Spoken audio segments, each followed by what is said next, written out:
Vamos a hablar hoy de liderazgo, como te comentaba. Pero antes de hablar de liderazgo, desde tu punto de vista, ¿qué es lo que hace que las personas decidamos hacer una cosa u otra? ¿Cómo tomamos las decisiones de actuar, en general?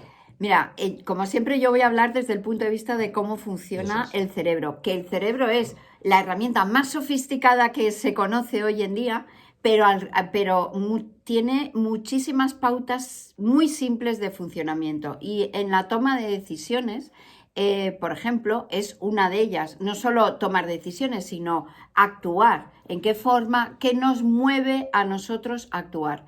Bueno, pues básicamente hay dos palancas de actuación. Es decir, el ser humano se mueve hacia lo que le da placer o hacia la recompensa y huye de lo que es una amenaza o es un dolor o es un peligro. Y entonces, eso venimos todos de fábrica con ese programa y yo creo que es que no lo cambiamos prácticamente en la vida, porque nadie quiere ir, bueno, los masoquistas, nadie quiere ir hacia lo que genera dolor, ¿no? Y entonces, bueno, pues realmente estas dos alternativas son las que nos mueven y motivan para la acción. Si tuvieras que elegir entre las dos, no elegir, supongo que estará estudiado, es decir, ¿cuál mueve más de las dos? Porque vale, si tengo placer en un lado, dolor en otro, ¿por cuál opto normalmente? Pues nuestro cerebro lo tiene clarísimo. Es decir, nosotros antes huimos del dolor que nos acercamos al placer. Es decir, por ejemplo, imagínate que tú quieres dejar de fumar, que no fumas, pero bueno, imagínate que fumaras. Bueno, entonces yo soy aquí una coach muy mentalizada y tal, y vengo y te digo, mira, José Ramón, tienes que dejar de fumar porque esto tiene unas consecuencias para tu vida, porque la vida es sana, porque tus hijos, porque tal, porque cual, ¿no? Porque te vas a encontrar mejor. Y tú me dices, sí, estoy convencido. Claro. Fenomenal. Empiezas con mucha motivación y al primer chute de que el cuerpo te pide nicotina, pues casi que te vienes abajo, ¿no? Al primero no, pero al segundo ya estás ahí. Bien, esa es una aproximación. Es decir, yo te estoy vendiendo lo que va a mejorar tu vida si dejas de fumar. ¿Qué pasa? Es efectivo, pero relativamente. ¿Qué pasa? Si yo llego y te digo, mira, José Ramón, si no dejas de fumar, en 3 meses vas a tener una enfermedad como un cáncer de pulmón que va a poner en riesgo tu vida seriamente.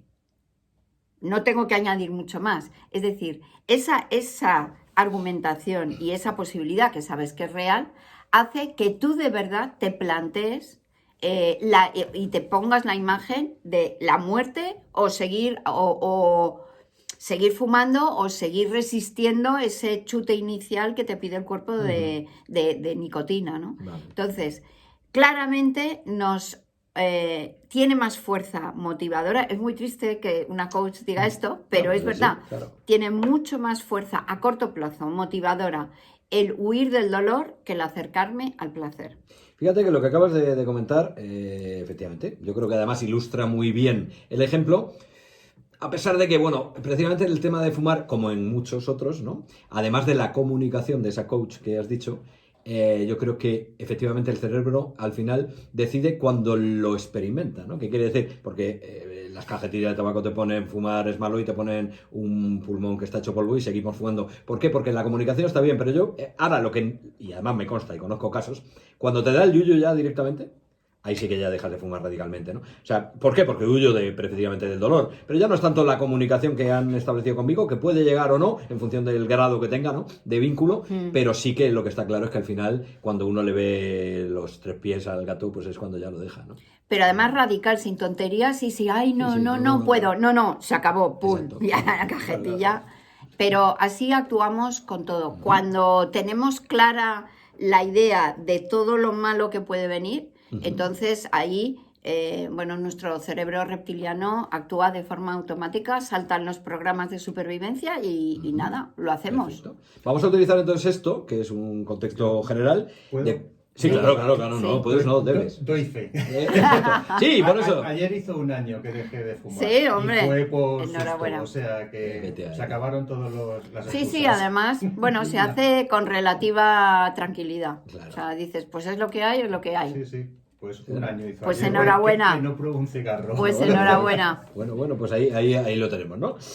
Vamos a utilizar todo esto, que es al final el funcionamiento general del cerebro humano a la hora de tomar decisiones, vamos a llevárnoslo al ámbito de la empresa y al ámbito del liderazgo, ¿no? Entonces, si al final liderar consiste en conseguir que otras personas tomen la decisión adecuada o vayan hacia un objetivo, desde el punto de vista del cerebro que hemos visto, ¿qué tipos de aproximaciones de liderazgo puedo yo ejercer? Es decir, ¿cómo puedo tratar de conseguir precisamente decisiones favorables dentro de la... Pues mira, quien conoce cómo funciona la mente humana, este concepto de que hemos hablado de huir o acercarte a determinadas situaciones lo conoce perfectamente. Entonces, desde este punto de vista, y aunque no sea conscientemente, se ejerce, hay liderazgos basados en el miedo, o sea, lo que yo llamo liderazgo de miedo y liderazgo de recompensa. Y esos tipos de liderazgo están basados en esta ley que sigue de funcionamiento del cerebro. Es decir, hay un liderazgo que está basado en si no haces esto vas a sufrir muchísimo, y otro que lo que intenta hacer es, bueno, pues saca tus fortalezas, mira hasta dónde te puedes desarrollar, y esta va a ser tu recompensa, tu premio. Vamos a profundizar, si te parece, en cada uno de ellos, ¿no? Vamos a empezar por el liderazgo de miedo, ¿no? Que como era no el preferido, pero era el más rápido, el más inminente. Vamos al liderazgo de miedo, ¿no? En cada uno de ellos te voy a formular una serie de preguntas para hacer como una especie de ficha y que veamos cuál nos puede interesar más en un momento determinado. Primero, el liderazgo de miedo. ¿En qué consiste el liderazgo de miedo? ¿Qué es liderar en base al miedo? Pues liderar en base al miedo es directamente en los momentos críticos el líder o jefe, porque no se puede decir que sea muy líder. El líder lo que hace es, como decíamos antes, poner en marcha los galones, ¿no? Correcto. Y las cosas se hacen por narices, porque Perfecto. lo digo yo. Perfecto. O si no, porque ahí está el truco, se hace como lo digo yo, o si no, atenta a las consecuencias, que son siempre negativas. Es decir, yo, por ejemplo, que he estado muchos años en el departamento de ventas, pues el yugo lo teníamos todos los días, porque ahí todos los días había que vender, ¿no? Entonces, y si no, pues si no hacías las cuotas y si no hacías los objetivos, y si no, ¿el riesgo cuál es? Pues que te echaran, ¿no? Claro. Entonces, en ventas lo tienes clarísimo, Sí, que sí. ahí hay una medida rápida, ¿no? Entonces, este liderazgo del miedo, lógicamente, lo que está utilizando es esa palanca de huir del dolor que todos tenemos tan establecida. Perfecto. Y qué creo... ¿Y qué ventaja tiene? ¿Tiene alguna? Bueno, sí, en algún momento es útil. Por ejemplo, imaginaros que estamos en una tormenta crítica, que estamos en un barco en una tormenta crítica. Necesitamos sí o sí que alguien, el más experimentado, tome el timón y dé órdenes que no sean cuestionables. Porque si en ese momento empezamos, no, giramos a tal, tira más de la vela, y empezamos, no, pues yo creo, pues yo... O sea, lo probable es que venga la ola y nos tire, ¿no? Entonces, en ese momento, en momentos críticos, sí es bueno el decir, oye, mira, ya no es un liderazgo del terror, es del miedo, sino es decir, oye, mira, es que o hacemos esto o no podemos discutir, nos vamos todos al garete, ¿no? Por tanto, sería la urgencia, ¿no? Es decir, precisamente es un tipo de La liderazgo que en situación. situaciones urgentes y críticas Sí. pueden resolver algo. Exacto. ¿Vale? Y en situaciones generales, ¿tiene más ventajas o más inconvenientes este estilo de liderazgo? Bueno, pues yo creo que ya aprovechando en el día que estamos y la apertura que has hecho, yo voy a poner de ejemplo clarísimo de este tipo de liderazgo al señor Putin, por decir algo, ¿no? Lo digo por lo del señor. No, creía que lo decías por el apellido, pero... Vale. Que también. Pero bueno, no. Pero es justamente en este instante estamos viviendo el típico liderazgo del miedo. Es decir, si no hacen lo que yo digo porque me da la gana, es que es como un ejemplo clarísimo. Si no lo haces, entonces aprieto el botón y me da igual porque estoy loco, ¿no? Entonces, eso es lo que genera. Y fijaros el efecto que ha tenido. Claro, cuanto él más fuerte ha ido, más rápido. Fijaros que, a ver, Europa no nos distinguimos por ser rapidísimos tomando decisiones un poco críticas. Bueno, pues ha conseguido ha conseguido que por una vez tomemos unas decisiones críticas y rápido, y que todos estemos de acuerdo, salvo algunas, algunas menciones que no vamos a mencionar, ¿no? Entonces, bueno, pues, ¿qué es lo que pasa? ¿Cómo es que lo estamos experimentando todos a nivel mundial? ¿Cuál es el efecto de ese tipo de liderazgo? Para empezar, lo que nos genera a los que estamos, vamos a decir, subordinados, nos genera muchísimo cortisol, porque lo que nos genera es miedo. Claro, el miedo, ya lo hemos comentado alguna vez, que es la emoción prioritaria para el cerebro. Es decir, si yo tengo miedo, el cerebro pone todos sus recursos para solucionar el problema. Entonces, ¿qué significa esto? Que todo lo que no tiene que ver con situaciones muy básicas de lucha-huida queda bloqueado. ¿Qué es lo que queda bloqueado? Pues queda bloqueado mi capacidad de analizar, mi capacidad de pensar, porque es que realmente solo quiero huir o luchar. En este caso podríamos huir. Bueno, se ve, muchos ucranianos Sí, claro. están huyendo, ¿no? Entonces, es lo que hacen, no tienen... ¿Y a dónde van? ¿Cuál es el plan? Da igual, Claro. da igual. Ya lo veré cuando salga de este peligro inminente. Entonces, bueno, pues en ese sentido corta todo el talento de los colaboradores, corta toda iniciativa. Es más, afecta tremendamente a la comunicación, porque no sé si habéis visto ese vídeo que está rulando de hace unos días, en el que Putin está atosigando a uno de sus ministros. O sea, él no... Ese ministro no quería decir lo que dijo. No, claro, pero bueno. Se vio forzado a decirlo. Sí. ¿Y cuál es la consecuencia?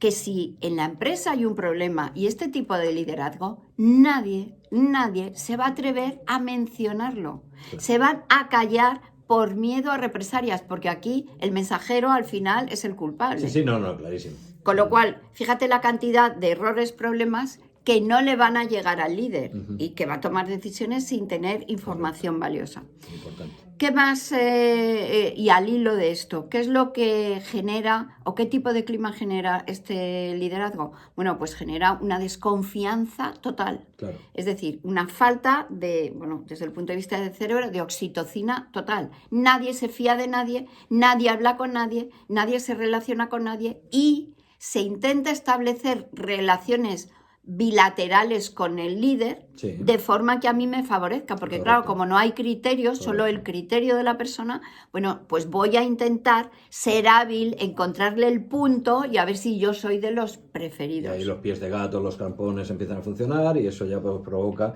determinadas cuestiones de clima dentro de la organización, se rompen los equipos, etcétera, etcétera, ¿no? Entonces, Vale. es verdad, es decir, a corto plazo, por ejemplo, bueno, pues eso, en el momento, pues si no vendemos, nos vamos todos a freír puñetas y ¡bum! Se hace ahí un esfuerzo. Claro, no te quieres enterar cómo han vendido, ni qué Sí, bueno, precio, y la ni calidad nada, de la venta nada, habrá eso bajado no muchísimo. lo quieres Sí. enterar. Pero, ¿qué es lo que pasa? Que si yo estoy continuamente utilizando este tipo de estrategia y te voy a echar y mira lo que te va a pasar y vas a estar... Llega un momento en que el cerebro se desensibiliza. Es decir, eso ya no, o sea, ya lo tienes tan asumido que dices, mira, ya haz lo que quieras, me da igual. Claro, ha pasado a ser otra zona de confort. Ya una vez que te acostumbras a esto, dices, lo que conozco es esto, y a partir de ahí, pues dices, salga el sol por antequera, me da lo mismo. Exactamente, ¿no? Vale. exactamente. Entonces, fíjate, ni compromiso, ni planificación a medio largo plazo, ni desarrollo del talento, ni ganas de colaborar, o sea, en fin. Vamos entonces ahora, porque casi estás Sí. hablando de una situación peor que la introducción que yo he hecho. Vamos ahora al otro tipo de liderazgo, el liderazgo por recompensa, ¿no? Bueno, pues ¿de qué va primero y ventajas e inconvenientes que tiene? Bueno, pues el liderazgo de recompensa lógicamente va de favorecer y de promover todo lo que es motivación para la mejora, es decir, de realmente decirte todo lo que vas a ganar si te esfuerzas, si haces el esfuerzo, si haces el trabajo, si no tiras la toalla, ¿no? Entonces, claro, ese líder y ese tipo de liderazgo no funciona a lo mejor tan a corto plazo, porque este liderazgo tienes que entrenarlo, porque no es el que tu cerebro, digamos, trae por defecto. Es el tipo de liderazgo del miedo, ese sí viene por defecto, pero este hay que entrenarlo a través de las neuroskills que hemos hablado tienes aquí. que ganarte a la gente, ¿no? Y ganarte a la gente lleva un proceso, no es exactamente igual que el otro. Exactamente. Y tienes que ganarte a ti mismo, es decir, tienes que evitar caer en esos programas rápidos del miedo que el cerebro reptiliano te ofrece a la mínima crisis que tú te enfrentes, ¿no?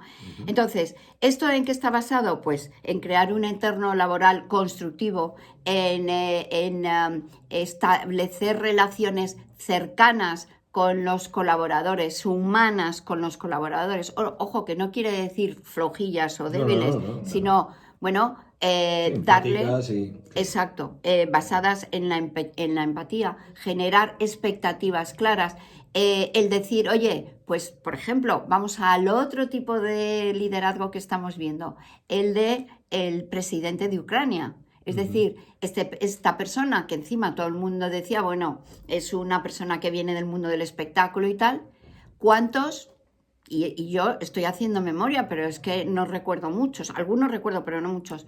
¿Cuántos presidentes de una nación has visto tú que en un momento tan crítico hayan cogido y se hayan puesto el uniforme con los soldados? Porque él no es soldado, entonces, pero él está ahí con ellos. Entonces, este es otro tipo de liderazgo totalmente distinto.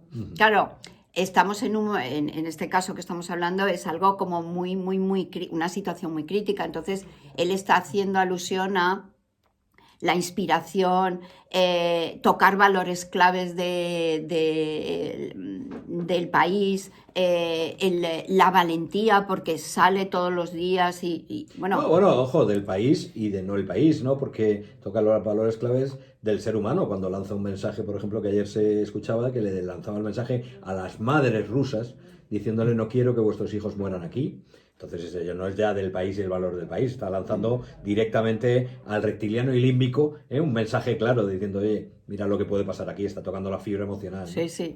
No, y realmente, bueno, pues está consiguiendo cosas que son increíbles, que hayan aguantado tirándose a los carros, porque es que cuando tú lo ves, las imágenes están tirando a los carros como arma de defensa. Sí. Y ahí están parando en lo que pueden, pero están retrasando, están molestando al otro gran líder porque sus planes ególatras no se están cumpliendo en la velocidad que él esperaba. Entonces, es otro tipo de liderazgo en donde es todo lo contrario. Hay confianza, en donde está basado en valores, en donde hay comunicación, en donde el líder está buscando desarrollar el talento de sus colaboradores. ¿Qué pasa? Que bueno, pues obviamente es más lento, requiere de mucha inversión en las personas, requiere de mucho tiempo del líder, requiere de, bueno, pues día tras día enviar estos mensajes que sean coherentes y que lógicamente luego el líder dé ejemplo, porque eso es fundamental, es algo que si no, no tendría sentido, ¿no? Perfecto. Bueno, pues yo creo que estas dos... Efectivamente son dos estilos muy diferentes. Probablemente está claro que si uno dice ¿qué elijo? En la mayor parte de las ocasiones te vas a ir al de recompensa. Bueno, pues si bien evidentemente, pues como hemos dicho, el estilo de liderazgo no es bueno o malo de por sí, sino depende de la situación en la que te encuentres. Y una última pregunta en un minuto. ¿Cómo se desarrollan las habilidades del liderazgo? Porque esto se puede aprender, ¿no? Estoy seguro. No, por supuesto que sí, porque todo es entrenable en el cerebro o prácticamente todo. Entonces, para mí, una de las primeras herramientas que tú tienes que ejercer en situaciones como las que estamos hablando es aprender a gestionarte tú emocionalmente para poder, porque todo lo que estamos viviendo es emoción. Entonces, si yo me desbarato como líder, va a salir mi reptiliano y va a salir mis ganas de ir a lo rápido, al miedo y a lo que, bueno, sabemos que tiene sus desventajas importantes. Entonces, para mí, la neuroskills, en este caso, que tendríamos que entrenar primero, sería la de gestión emocional, la de decir, bueno, la situación es crítica, pero yo no me voy a descontrolar emocionalmente, voy a ver qué puntos fuertes tengo y sobre todo no voy a transmitir ese estrés, no voy a transmitir ese cortisol a los que vienen debajo. Yo estoy seguro que el presidente de Ucrania en estos momentos está viviendo una situación crítica personal. Pero eso no lo notas cuando él sale en la televisión, porque eso lo ha trabajado. Quizás porque es parte actor, sabe gestionar mejor las emociones, ¿no? Perfecto, yo creo que muy ilustrativo. Además de esto podríamos estar hablando un montón de tiempo, porque además Sí. precisamente con la metáfora, por decirlo de alguna manera, que estamos utilizando, pues podemos estar aquí sacando conclusiones. Pero bueno, muy ilustrativo, ¿no? Los dos estilos de liderazgo que hemos trabajado hoy con Isabel Sousa, directora del Instituto de Neurocoaching. Y nada, muchísimas gracias por haber intervenido. Encantada de estar aquí, como siempre. Fenomenal.